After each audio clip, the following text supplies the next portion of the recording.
Amen, ja. Kom ons gee aan 'n klap. Is een van die dames in ons Engelse dienste en what a testimony. Ek dink baie van ons kan obviously relate met dit. Ja, wat 'n aand vanaand, ons doop meer as 40 mense. What? Dit is ongelooflik. Dit is ongelooflik. Dit beteken ons kerk is lewendig. Beteken Jesus werk. Beteken die Heilige Gees voeg by tot die liggaam. Ons groei, dis 'n goeie ding, amen, ons groei. 'n Kerk wat nie groei nie is dood. So, ons is bevoorreg om in 'n kerk te wees vol lewe. Ons het die afgelope paar weke gepraat oor blurred lines. Dit beteken, jou perspektief is so 'n bietjie af. Jy kan nie lekker sien nie, jy sien nie wat die Here mee besig is nie, jy is in confusion, jy verstaan nie hoekom jy deurgaan wat jy deurgaan nie, dinge is blurry, jy sukkel om die goed en die sleg te sien, jy sukkel om die Here se hand in al hierdie dinge te sien, en die hele purpose van hierdie reeks was om ons oë oop te maak, om te kan sien wat die Here actually mee besig is. Okay, ek kon nie sien nie, maar Jesus, die Heilige Gees het vir my kom wys, wat sy perspektief is oor 'n situasie, nou verstaan ek, nou maak dit sin.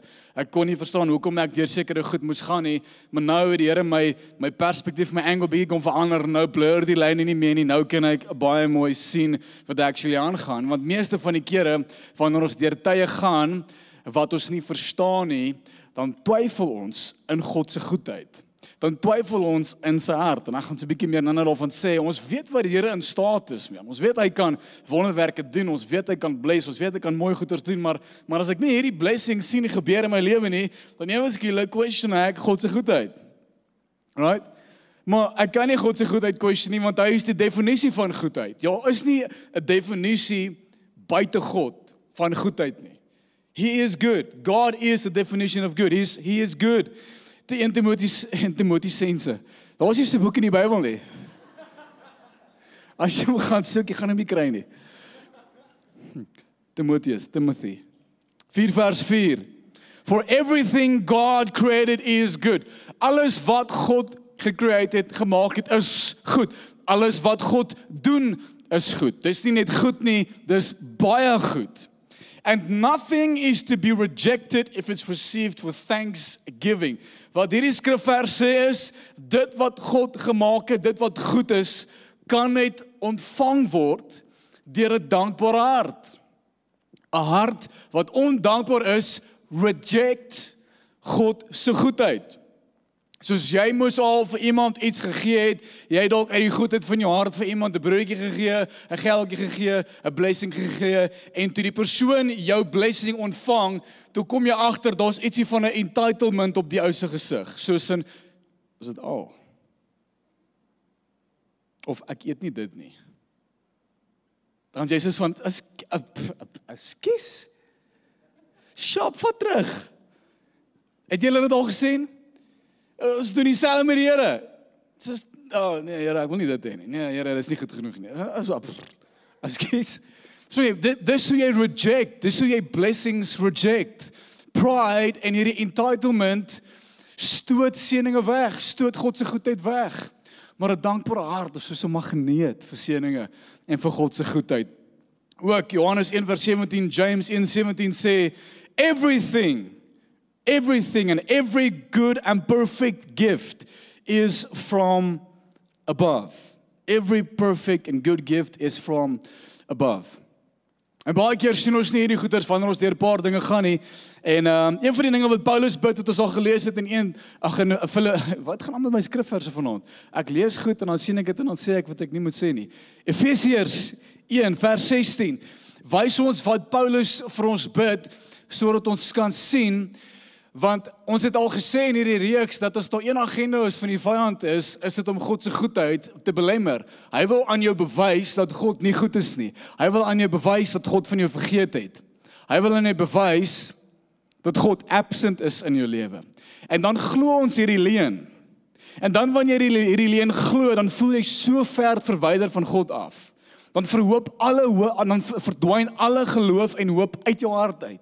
And Paulus bid hierdie, I pray for you constantly, asking God, the glorious Father of our Lord Jesus Christ, to give you spiritual wisdom and insight. I pray that your eyes may be open, that you can see, so that you might grow in your knowledge of God.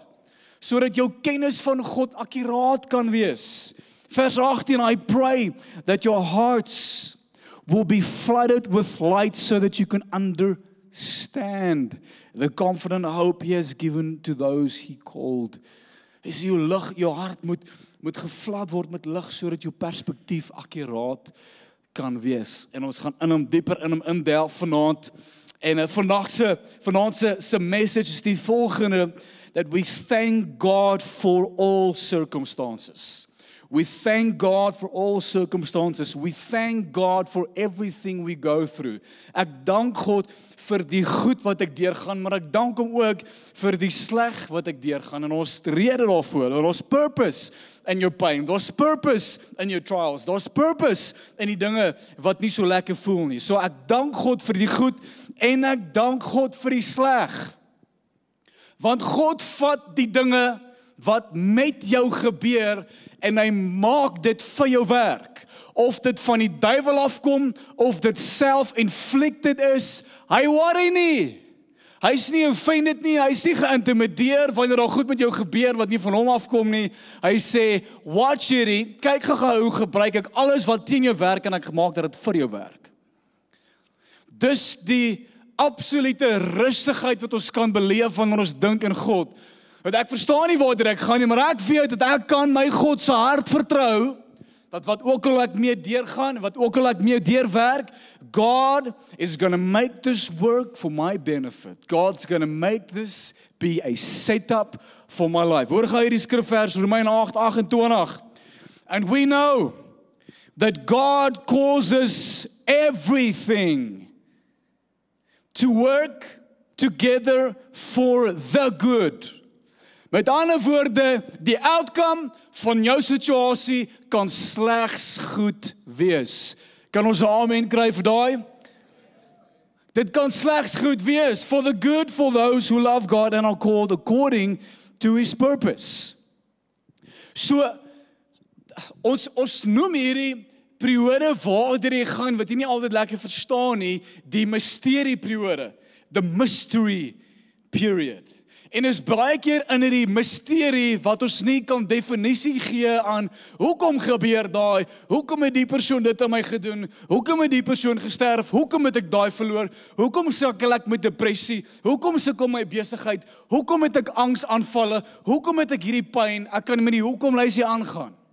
Dis in al hierdie hoekom vra wat ons God beter leer ken. Want die probleem wat Israel gehad het in die Ou Testament is, hulle het geweet wat God in staat is met. Hulle het geweet dat hy kan die see oopsplit, hulle het geweet dat hy kan antwoord met vuur, hy het geweet hy's magtig, maar hulle het nooit sy karakter en sy intensies geken nie, en is presies hoekom Jesus gekom het. Is sodat ons uiteindelik sy intensies met ons en vir ons kan ken. Dat is nie twyfel dat waar ook al mee die Here mee besig is, al verstaan ek dit nie, wat ook al hy doen, vertrou ek, dat dit is baie goed. En jy hoef nie altyd te verstaan, hoekom jy gaan, waar jy gaan nie, vertrou die Here, amen? Want is in hierdie tye, wat jy vir jouself moet uitmaak in jou eie hart, is God goed of is hy nie? Jy moet daai keuse maak, ek moet daai keuse maak. As ek nie die oortuiging in my hart ingepen kan kry dat hy is goed nie, gaan ek sukkel om te ontvang dit wat hy vir my beplan het. So die misterie oomblikke in jou lewe, wil ek vanaand vir jou sê, is baie goed. Jy het dit meer nodig as wat jy kort. Ek het hier so geskryf, the mystery season helps us to know His heart and not just His hand. Baie van ons wil sy hand hê, sy blessing en sy beweging, maar ons soek nie altyd sy hart nie. Baie keer wil jy 'n blessing hê en die Here sê nee. Nou betwyfel ek in sy hart, in sy goedheid, maar hoekom sal jy dit nie vir my doen?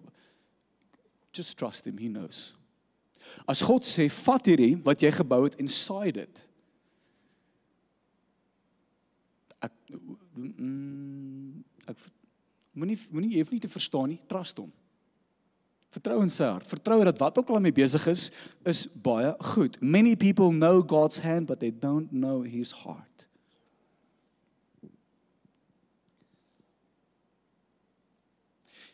Die grootste openbaring wat ons nodig het, wanneer ons deur hierdie misterie tydperiode gaan, wanneer ons deur hierdie tydperiode gaan wat ons nie verstaan nie, is net die volgende ding. Al wat jy moet weet, is God is met jou.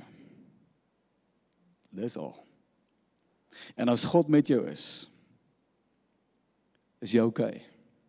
En as God met jou is, gaan jy dit maak. En as God met jou is, beteken dit hy is besig met iets. Al sien ek dit nie altyd nie. Want ons het hieroor gepreek, 2 weke terug, toe sê ek, ons grootste asset, ons grootste bate, wat ons ooit kan vervra, is God se teenwoordigheid. Want God se teenwoordigheid kweek lewe. God se teenwoordigheid kweek vreugde en vrede. God se teenwoordigheid maak deure oop. God se teenwoordigheid gee purpose. God se teenwoordigheid gee vir my rus. God se teenwoordigheid bring purpose. Bring voorsiening. God se teenwoordigheid is al wat ek nodig het in my lewe. Dit is die bron van alles wat ek mag nodig hê. Nou, hierso is 'n powerful statement. Gratitude for means we trust God so deeply that we thank Him not only for the miracle, but we thank Him for the mystery. This is not a shallow positivity. It's deep spiritual maturity that sees purpose in pain. Sê gou saam met my, there is purpose in pain. There is purpose in pain. Baie mense, soos die vrou wat ons nou net gehoor het, suffer met depressie. En baie van ons hier weet dat om depressie te hê is aaklig. Dis nie sommer net 'n ding wat sê, just snap out of it. Kry jy angsaanval, raak bietjie rustig, drink 'n koffie. Nee, dit maak dit erger. Jou besigheid is al 4 maande lank, vir 4 maande lank, maak jy nie profijt nie. Is jy agter? Dis nie lekker nie, ek verstaan nie. Dis pynvol, jy is vol angs. Maar nou, in hierdie ding, het ek nou 'n keuse. Ek gaan of victim speel, en myself jammer kry, wat die eerste respons is vir meeste van ons, of ek gaan die Heilige Gees vertrou, dat hy is besig met iets. Ek gaan die Heilige Gees vertrou, dat hy my iets gaan leer, my oë gaan oopmaak, 'n openbaring aan my gaan gee van hom, dieper, as wat ek sou beleef het, buite depressie, buite angs en in rykdom. Want die een wat sukkel met depressie, het God se teenwoordigheid gaan meet aan die emosie. En dit beteken jou verstaan van God se nabyheid is afhanklik van emosie. God sê nee, ek is dieper as die emosie. En nou beleef ek 'n stuk droogte van emosie, 'n joyless, peaceless fase in my lewe, daar's nie highs en lows nie, daar's net dit. En nou moet ek die konklusie maak, maar wag 'n bietjie, is God by my ja of nee? Wel, dit voel nie so nie, soos wat die vrou sê nie. Maar God is nie 'n mens dat hy kan lieg nie. Wat beteken hy moet by my wees? So nou maak ek my mind op. God is by my. Punt. En ek raak so sterk in my oortuiging dat God is by my in die middel van depressie, in die middel van angs. Dat wat ook al ek gaan face in die toekoms, gaan my nie weer oortuig dat God is nie by my nie. Ek het dit vasgemaak. Hierdie oomblik is pynvol, maar dit is goed, want dit maak my sterker en sterker. Is julle met my familie? Wanneer jy 4 maande agter is en jou besigheid sleg doen, moet jy nou 'n keuse maak oor wat jy gaan glo oor God se goedheid. Is hy die voorsiener, ja of nee? Wel, dit lyk nie so nie.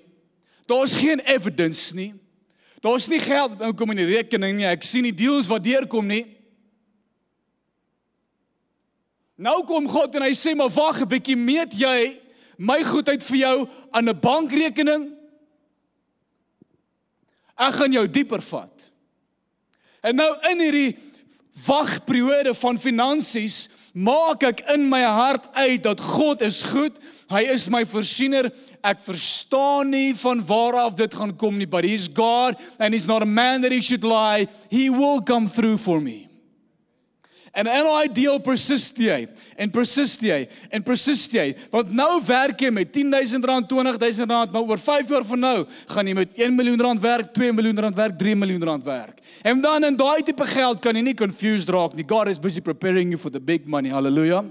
Come on, kom ons gee die Here 'n hande klap, hy is besig met jou, he's busy teaching you.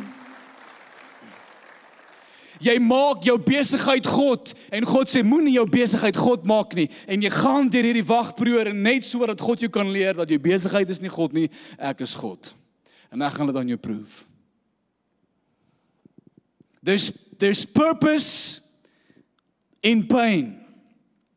When we thank God for what we go through, your pain becomes your platform.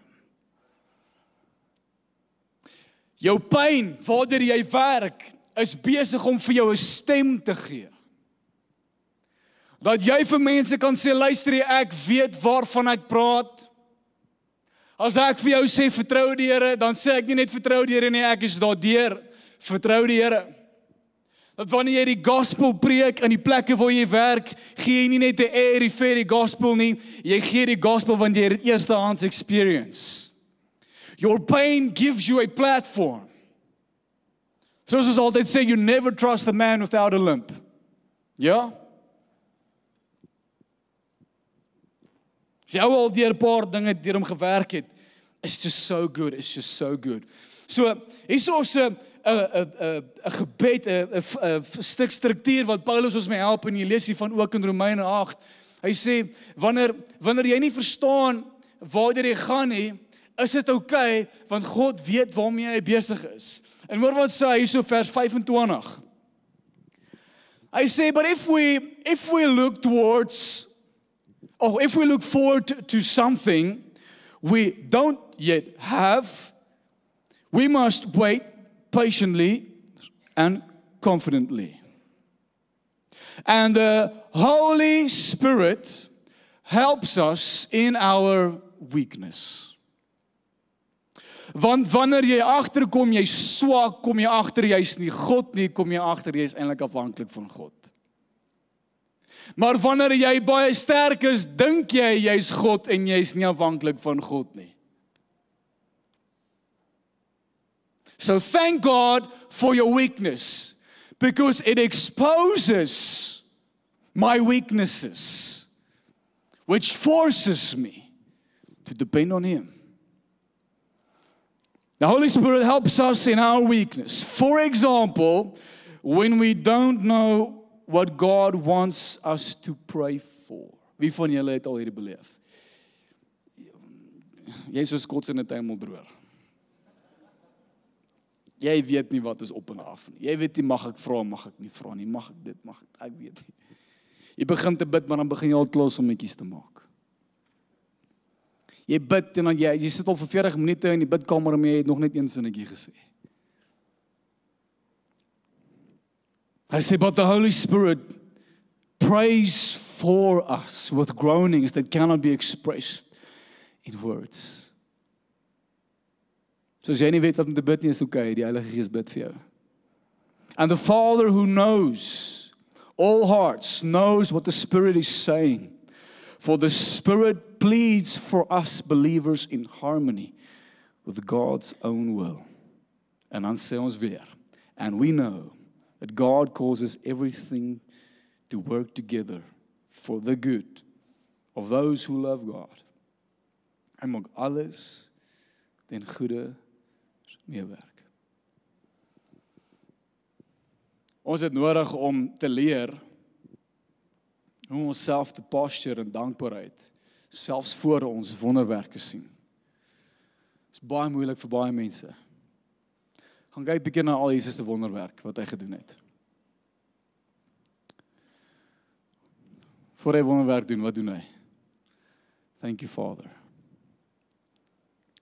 Hy dank God eerste, voor hy die wonderwerk beleef het. Because it's the way you receive from the Father. Not entitled, I deserve this. Thank you, Lord. By your grace. Wat sê Jesus voor hy by die graf aangaan by Lazarus? Voor hom uit die dood het opwek. Hy sê, Lord, thank you, Father. Thank you that you have heard me. Thank you, Lord, that you have heard me. Dan hoe ek voor hy die wonderwerk doen met die visse en die brood, soos Helen vanoggend sê, die disippels het dit sommer gesteel by die laaitjie. Hulle het dit gesteel en gegryp by hom. En hy sê, Here, ons het hierdie visse en die broodjies, maar hy's 5000 mans plus hulle vrouens en kinders, ons moet iets doen. Hy lig hierdie op en hy dank die Vader voor die wonderwerk gebeur, want die key vir die wonderwerk is die danksegging. Maar nou wat baie interessant is van hierdie ding, is daar's nie ewe skielik sulke hope brood wat net uit die hemel uitgeval het nie. Poep, poep, poep, poep, poep. En die visse wat reën uit die lug uit nie. Nou hy dankie gesê het, is daar nog steeds net 'n bietjie vis en is steeds net 'n bietjie broodjies. Here, ek dink nie in gebed het gewerk nie. Vat hierdie brood, breek dit en voer die mense.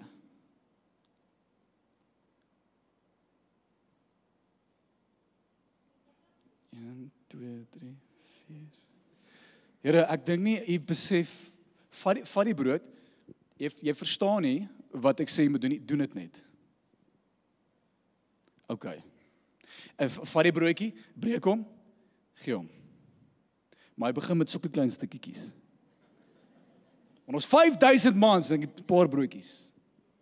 En hy gee nog 'n stukkie, en hy gee nog 'n stukkie, en 100 mense later, kom hy agter my die brood raak nie minder nie. Wat's die model van hierdie storie? Dat die wonderwerk word geactivate eers wanneer obedience toegepas word. Want dankbaarheid soek nie eers evidence nie, dankbaarheid weet dat God gaan iets goeds doen. Dankbaarheid soek nie eers die evidence voor hy reageer op God se woord nie, hy reageer op God se woord want hy vertrou sy karakter. Maak dit sin? My kop maak dit sin. Julle kyk vir my snaaks. It is powerful. Baie keer sê die Here vir jou gee iets, maar jy verstaan nie hoekom nie, just do it.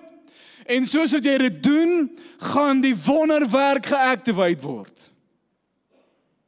Die ou word nie eers genees en dat bid jy vir hom nie, jy bid eers vir hom en dan word hy genees. Die saad kan nie gesaai word as daar niks gegee word nie. Dit is andersom.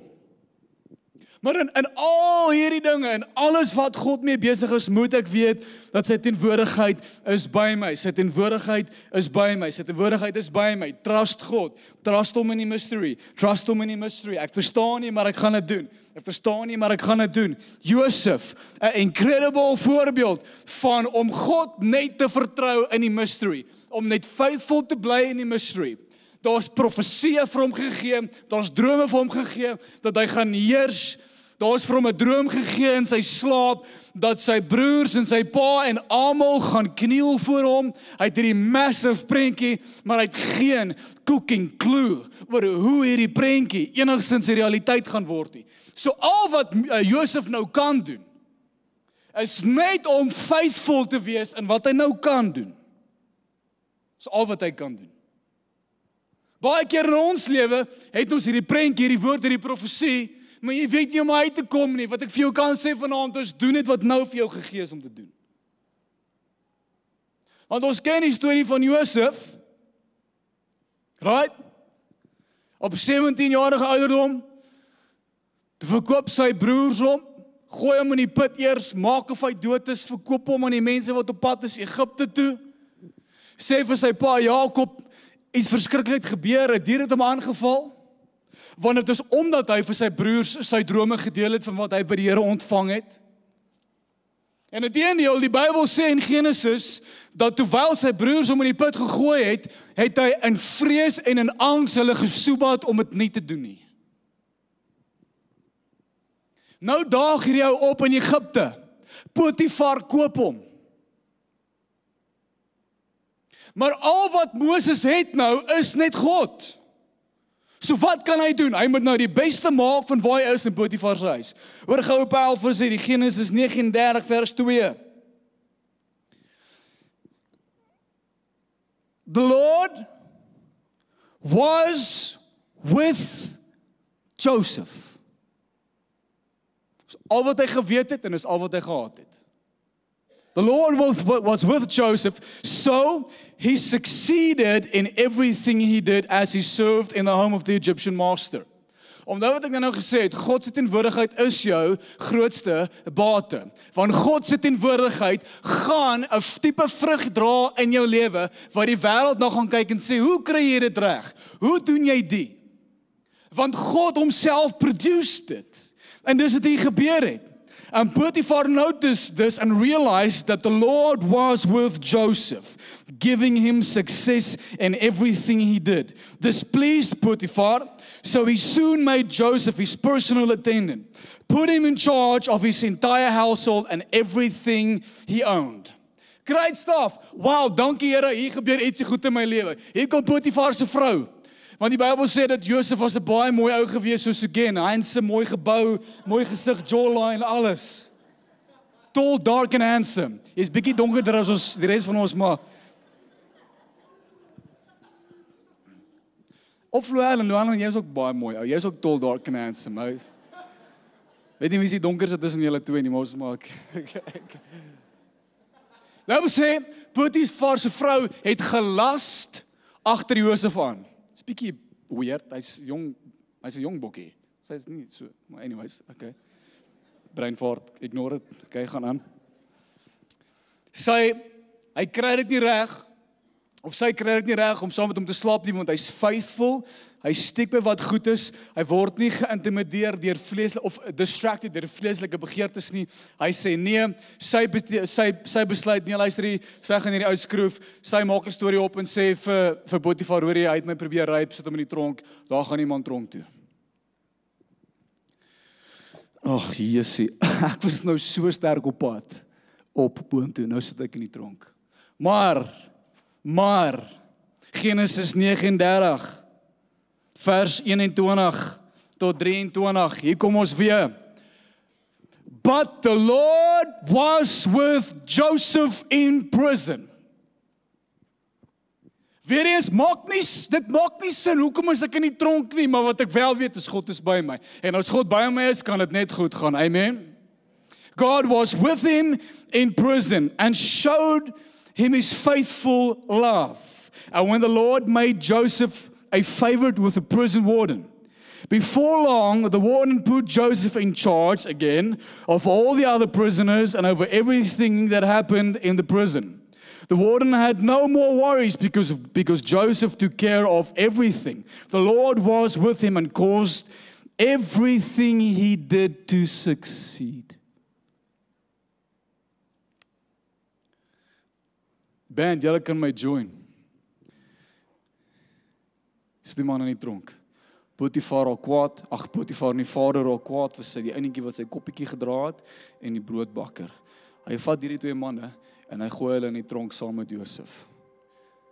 Strategic move. Luister, jy sien nie altyd wat hierin mee besig is nie, he's busy, connecting the dots for you. Is God besig, strategies, om Farao kwaad te maak. God maak hom kwaad, stuur hom aan 'n tronk toe, want hy gaan hulle gebruik om Josef in te trek in die paleis in. Die twee manne kry 'n droom. Kry 'n droom. Josef is daar, hy ontleed die droom vir hulle. Hy sê vir hulle, binne 3 dae gaan julle verlos word uit die tronk uit, so waar as wragtig gebeur dit. Vir 2 jaar gaan verby na die man uit die tronk uit, is die ouens vergeet van Josef. Hier kom Farao. Farao kry ook 'n droom. Hy kry al sy pragtmense, sy musikante, sy mysterious magicians en alles. Niemand kan vir hom hierdie droom ontleed nie. Hey, die twee manne sê, wag 'n bietjie, ons onthou 'n ou in die tronk. Wat ons droom ontleed het, ons dink hy kan dit ook doen. Potifar sê, gaan haal hom. En al hierdie tyd, in hierdie 2 jaar, was Josef faithful en nie gedoubt in God se goedheid nie. Josef staan voor Farao, die ouderdom van 30. So 13 jaar later. 13 jaar later. Praat van 'n misterie tydperiode. Ontleed hy hierdie droom vir hom. En hoor wat sê Genesis 41 vers 39. Sê vir hom, hier's vir die droom beteken 7 jaar van goedheid en 7 jaar van droogte. Maar Farao was impressed. Hy sê, then Pharaoh said to Joseph, since God has revealed the meaning of the dreams to you, clearly no one else is as intelligent or wise as you are. You will be in charge of my court, and all my people will take orders from you. Only I, sitting on my throne, will have a rank higher than yours. Vers 43. Then he had Joseph ride in the chariot reserved for his second in command, and wherever Joseph went, the command was shouted, kneel down. So Pharaoh put Joseph in charge of all Egypt. Ewe skielik hierso kom die droom tot realiteit wat hy gesien het as 'n tienerseentjie. Die hele paar jaar later op 'n manier wat net God kon regkry. Bring hom in daai posisie in. En nou is hy. Hoekom het Josef dit reg gekry om in hierdie posisie in te kom wat God vir hom gedestin het? Because he trusted God in the mystery. He trusted God and stayed faithful in the mystery. Alhoewel hy nie altyd kon sin maak van hoekom hy gaan deur waar hy gaan nie. Hy het vertrou in God se karakter. Hy het geweet dat die Here gebruik alles ten goeie vir my. Wat ook al God mee besig is baie goed. I don't see him work, but trust me, he's working. Amen.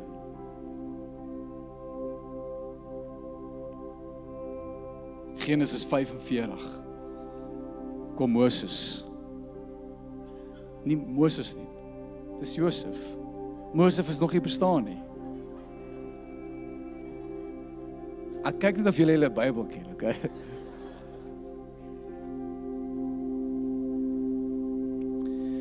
Natuurlik was Josef se broers baie bang toe hulle agtergekom het dat hierdie powerful is eintlik hulle broer. Maar hoor wat 'n mooi respons het hy gehad.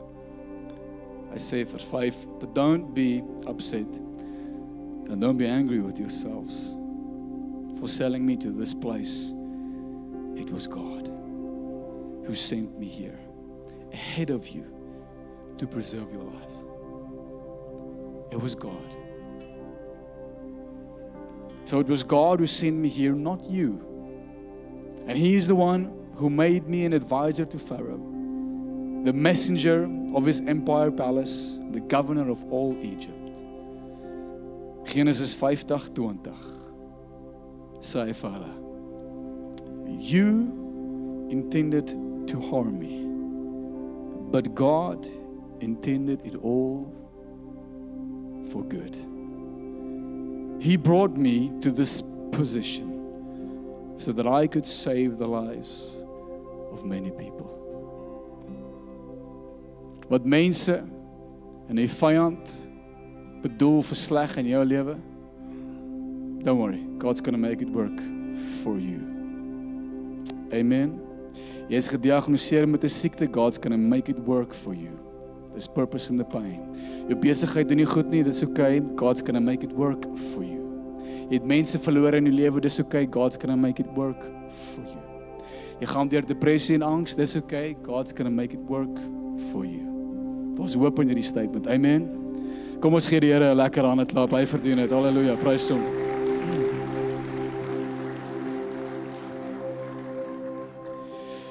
Ek vra, ons sal met te staan, as ons voor ons gaan worship, en ek wil vra dat al die 330 mense wat gedoop word, julle is meer as welkom om te gaan aantrek. Hierdie kant, hier agter kan julle gaan aantrek. Dis badkamers hier, of daar agter is daar badkamers.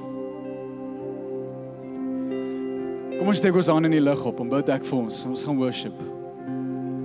We trust God in the mystery. We trust His character. Come on, Gert, vertrou sy karakter. Vertrou dat hy is goed, dat wat ook al hy mee besig is baie goed. He makes all things work together for the good. He makes all things work together for the good. Jy hoef nie te verstaan hoekom jy deurgaan deur wat jy gaan nie. It's okay. God has got you. Jy het sy teenwoordigheid net soos wat Josef sy teenwoordigheid gehad het. En solank as wat jy God se teenwoordigheid het, gaan jou lewe baie vrug dra. In die tronk, down in the dumps, in jou diepste valley, gaan God se teenwoordigheid jou bless and He will get you out of it. So ek kom bid Heilige Gees in hierdie oomblik, kom bid ek vir comfort. Ek kom bid Here vir net 'n absolute rustigheid in haar hart. Dat ek kan finally ontspan, want ek weet nou ek gaan dit maak. Ek kan finally ontspan want ek weet ek gaan okay wees. Ek gaan okay wees, ek gaan lewe. Here, dit voel soms of ek gaan doodgaan. Dit voel soms of ek mal raak. Maar Here, U kom ground my in U waarheid wat sê, is okay, ek is met jou. Jy hoef nie te verstaan nie, vertrou my. Heilige Gees, bedien elke hart in hierdie vertrek in Jesus se naam. Amen. Kom ons worship.